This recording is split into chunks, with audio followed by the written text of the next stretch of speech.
అమ్మా sir sir no problem sir. Okay sir, ఆ టైంకి మీకు సబ్మిట్ చేసేస్తాను సార్. సార్ రే కావాలా? సార్ లేదు sir, some problem. Okay sir, within maximum 2-3 డేస్లో ఇచ్చేస్తాను సార్. అది పెద్ద విషయం sir. Yeah okay sir. Yeah sir, I think some signal problem అనుకుంటా. Yes sir. Sir okay sir. Sir yes sir. Okay sir, thank you sir. ఓ sound చేయకుండా తాగలేవా? ఓ పక్క మా మేనేజర్తో మీటింగ్లో ఉన్నా కదా నీ. Oh, you see this guy? See this guy?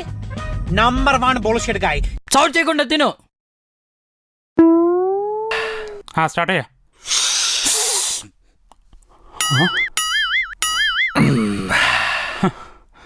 Sambar తాగేవారా? వస్తున్నాం. లేదు బయలుదేరిపోయా.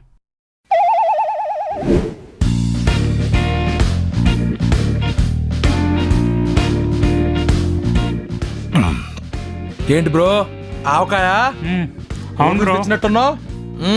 మన ఊరెళ్ళాను కదా, మా అమ్మగారు ఆవకాయ బాగా పెడతారు, అందుకే తెచ్చుకున్నాను. బ్రో అమ్మగారు ఆవకాయ అంటే చాలా రుచి ఉంటుంది, నాకు ముద్ద పెట్టవా? అవునా? ఓన్లీ ఆవకాయ మాత్రం కలపండి బ్రో. ఓకే.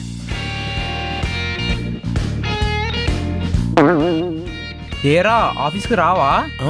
నేను ఎందుకు రానురా, వస్తాను. మరి ఆడితో పెట్టుకున్నావు ఏంట్రా?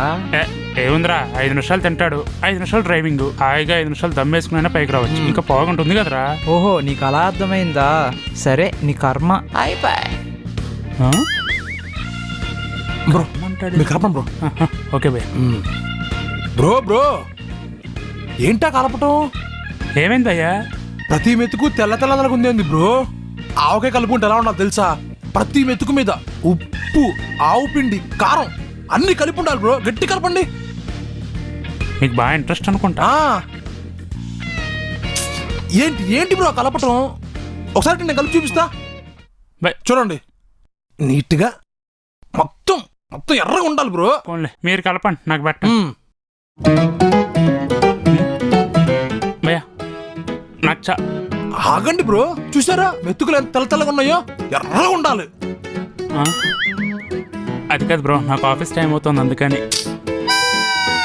ఆఫీస్కి వెళ్ళి కష్టపడేది ఫుడ్ కోసమే బ్రో. ఈ ఫుడ్ ముందు ప్రశాంతంగా తినండి. బ్రో ఆఫీస్కి టైం అయిపోతుంది. ఆవకాయ బ్రో ఇంత గట్టి కలిపితే ముద్ద బాగుంటుంది అన్నమాట. చూసారా ఎర్రగా అవుతుంది? చూసారా, ఇంకా బాగా కలిపితే ఇంకా ఎర్రగా ఇద్ది.